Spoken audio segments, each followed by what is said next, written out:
all these things are interconnected, and without predators, we lose that link that is actually, I think, way more important than meets the eye in many instances. This is Defender Radio.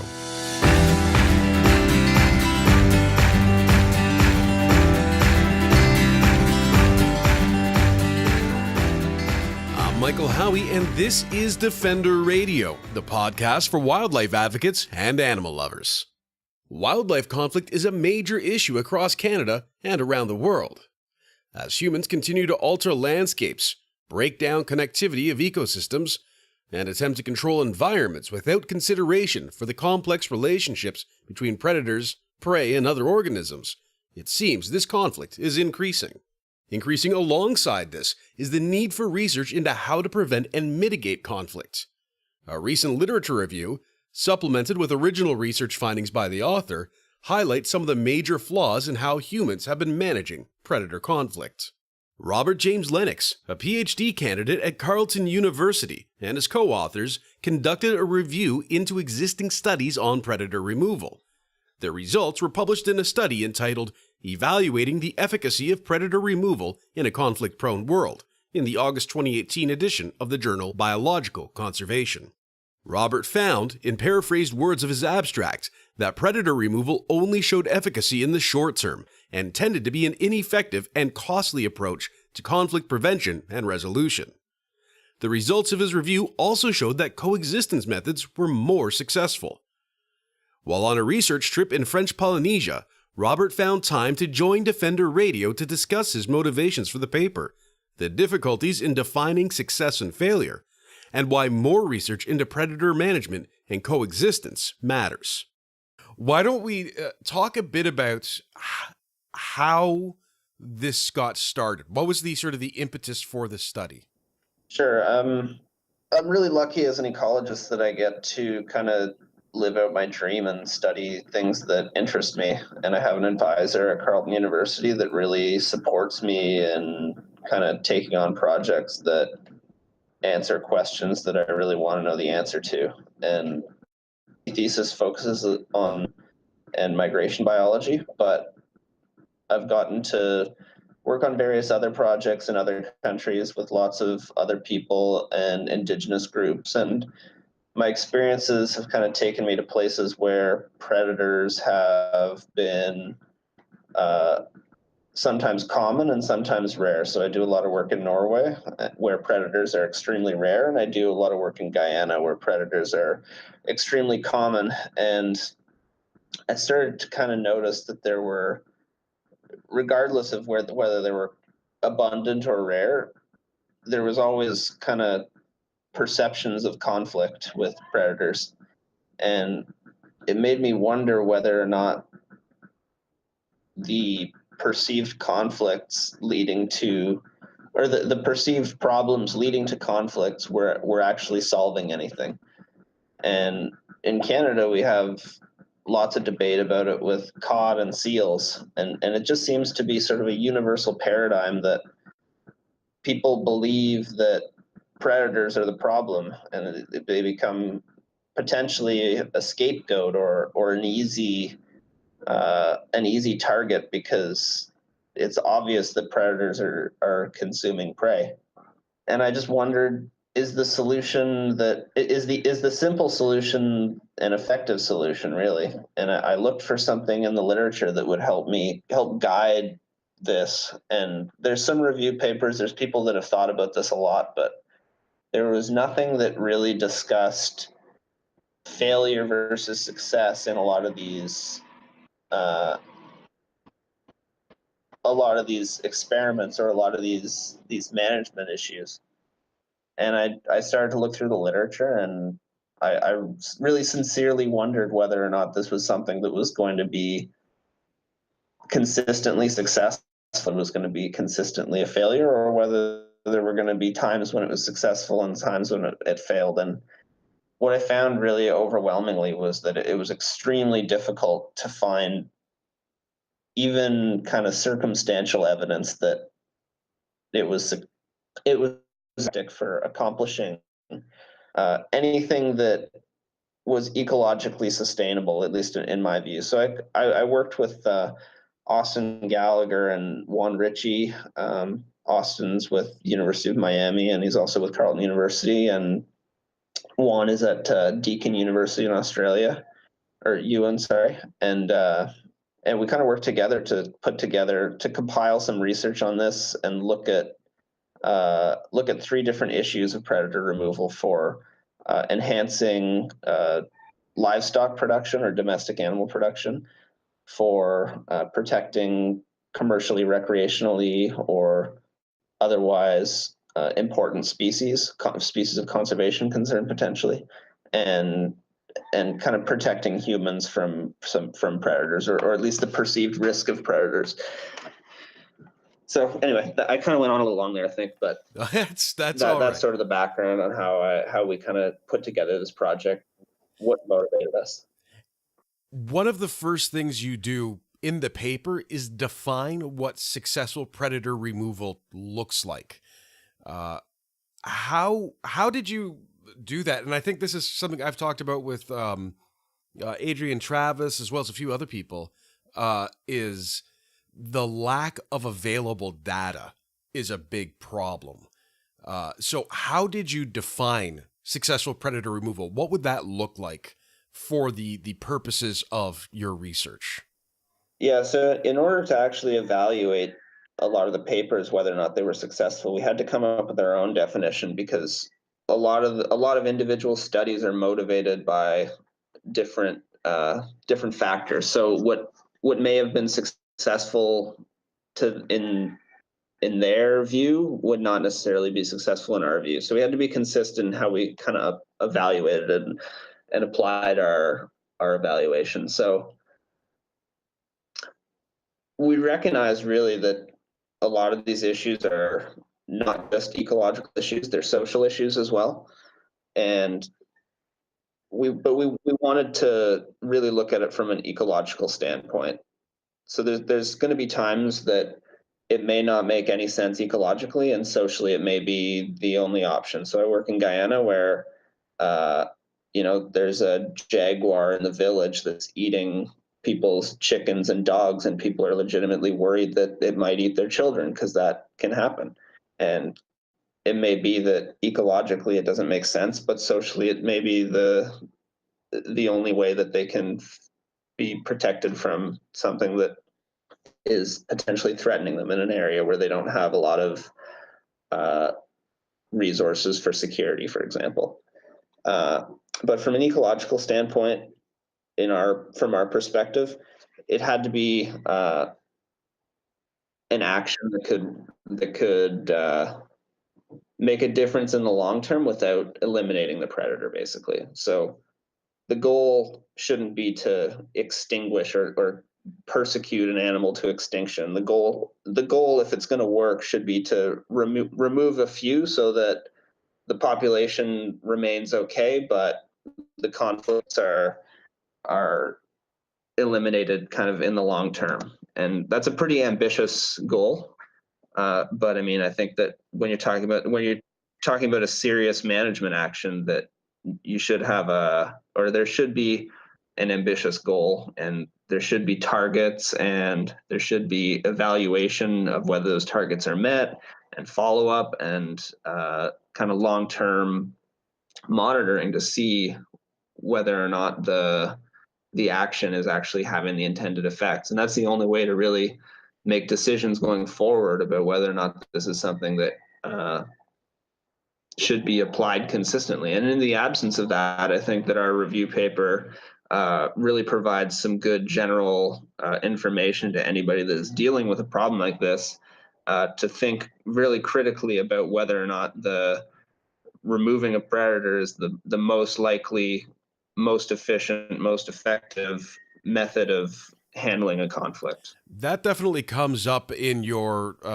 part on protection of domestic animals, which, as our listeners know, and as you know, is likely one of the larger reasons for predator culls in Canada, I would argue, in that, particularly with livestock, wolves, coyotes, and various other predators do get targeted frequently. And I appreciate that you show that you can reduce conflict when known predators are dispatched, And the statement is, but removals must often be of sufficient frequency or magnitude that they actually affect the population size or structure of the predator, such that immigration does not compensate for removal. And that's obviously a big issue.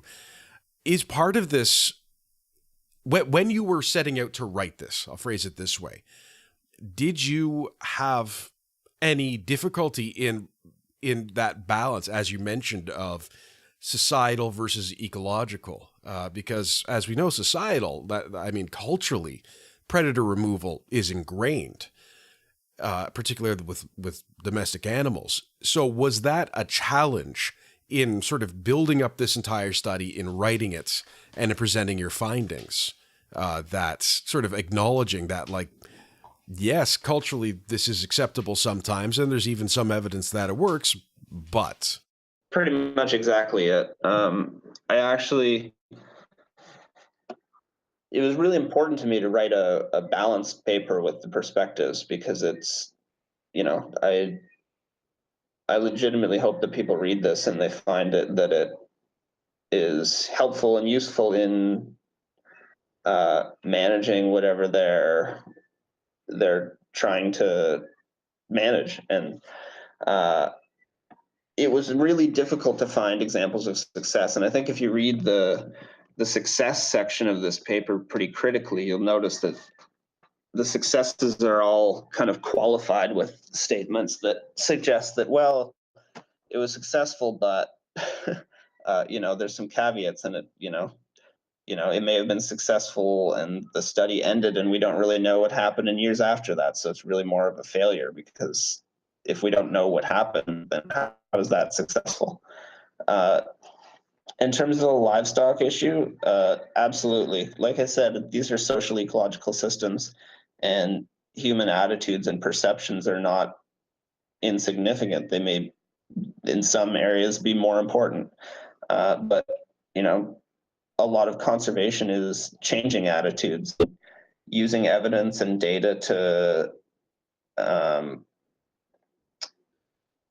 to us in kind of understanding that there's better ways forward that will actually benefit them more in the long term. So, I think that this kind of shows that potentially we need better solutions, and we need to think more critically about the actions that are taken, especially when we have the opportunity to do so. Sometimes I recognize that there may be instances where management has to be really reactionary, but I think in most cases, the time can be taken to think about the options and triage a bit. And it seemed as though from the literature, a lot of non-lethal alternatives, when they were compared, so when studies compared lethal alternatives to non-lethal alternatives, it seemed pretty consistent that there was no difference, or the non-lethal alternative was better. And unfortunately, there aren't enough studies actually comparing that.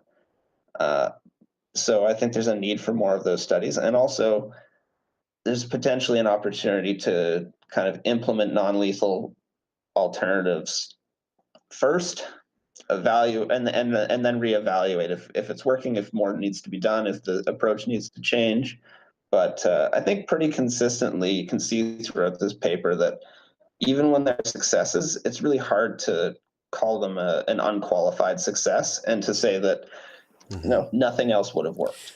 I find it interesting that you write, removing predators presumes that ecosystem level responses are predictable, yet theoretical and empirical evidence suggests the contrary. Often suggests the contrary. That's something I've wondered about. And as a non-scientist, it is interesting to see that in this paper sort of saying it's hard to know what's going to happen when we do this.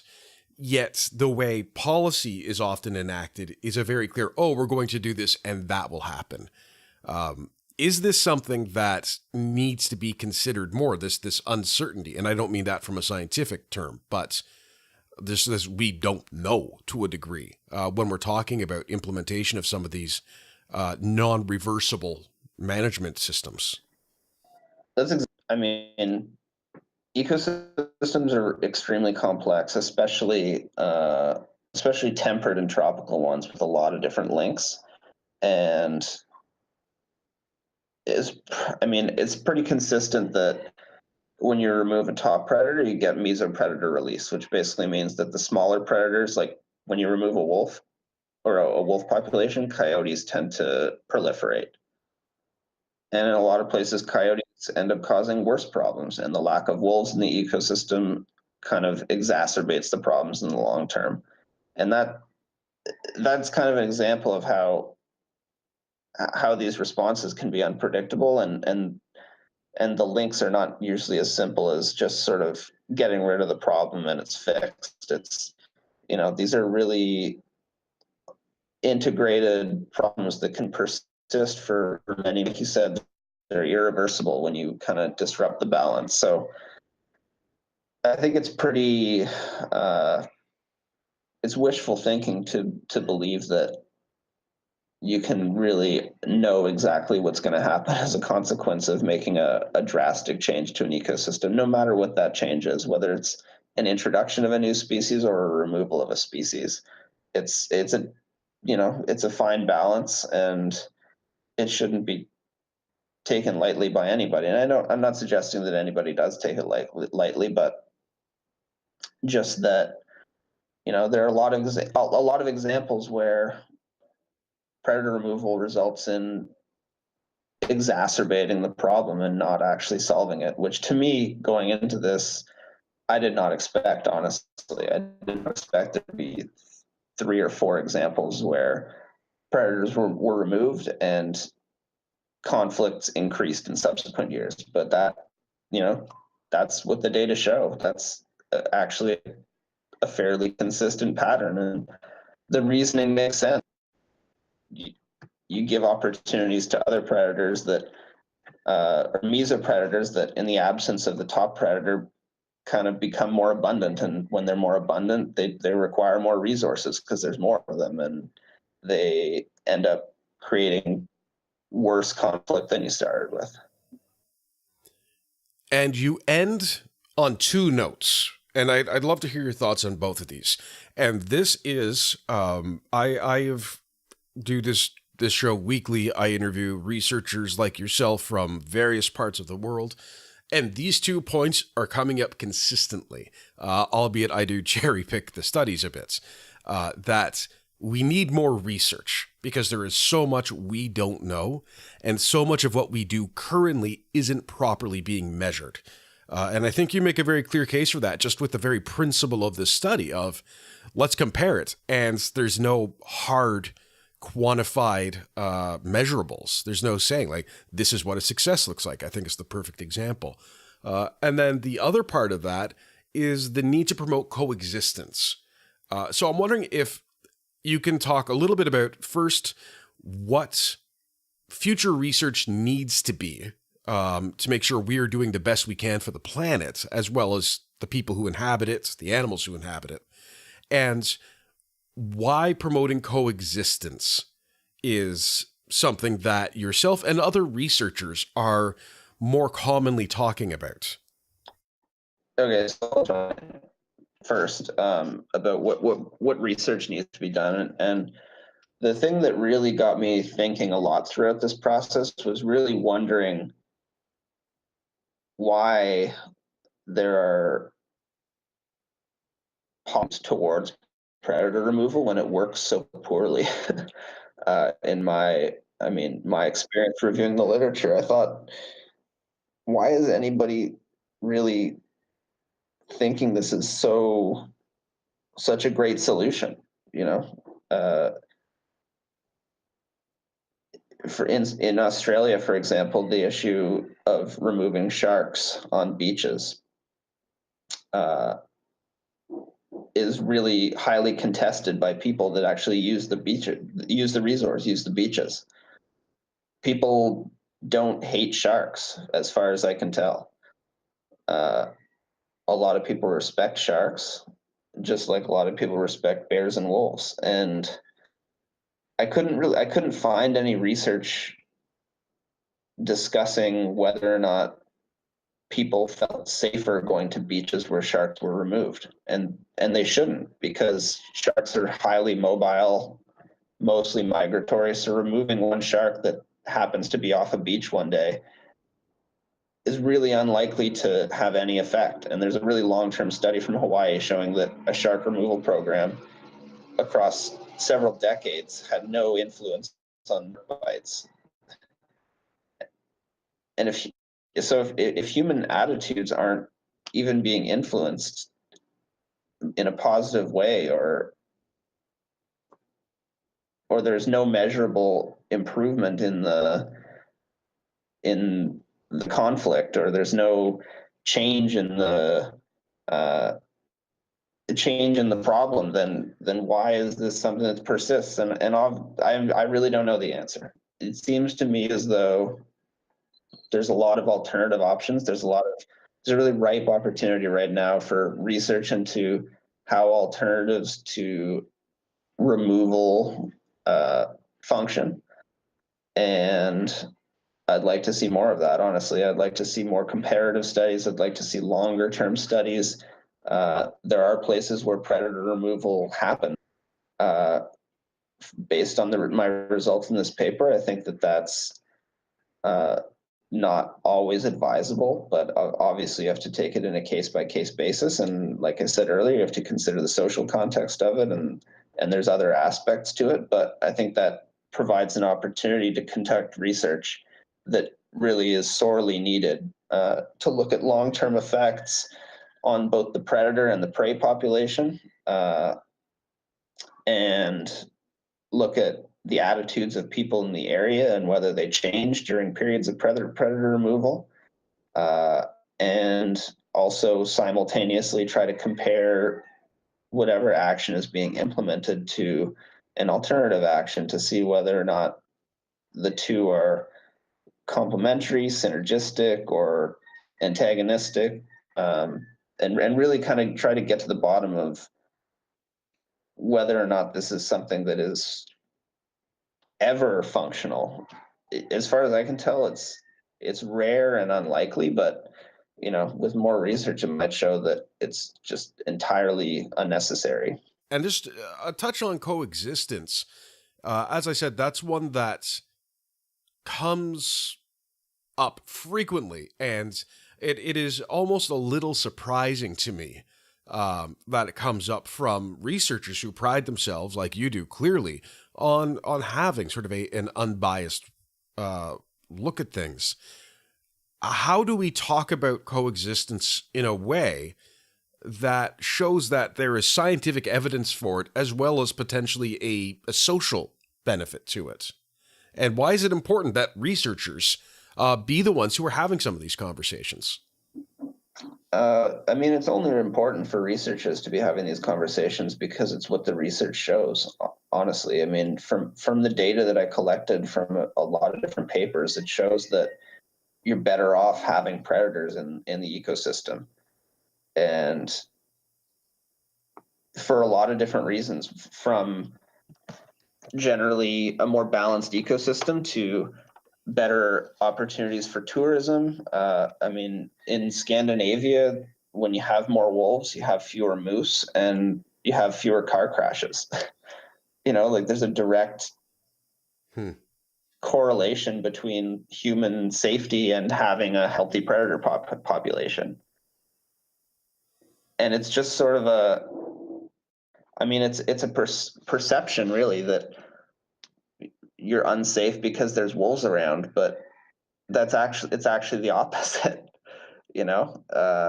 and I wouldn't have necessarily made that connection right off the bat. You have to look through the literature and look through the data and believe what the data tell you, and do follow-up studies if you think there are flaws. But like I said earlier, these are really complex systems, and it's just not good practice to make assumptions or jump to conclusions about what you believe to be correct or what you want to be correct, because there's a lot going on. So there's lots of unanticipated benefits of predators, and coexistence really, I think, benefits people and ecosystems as much as it benefits the predators themselves.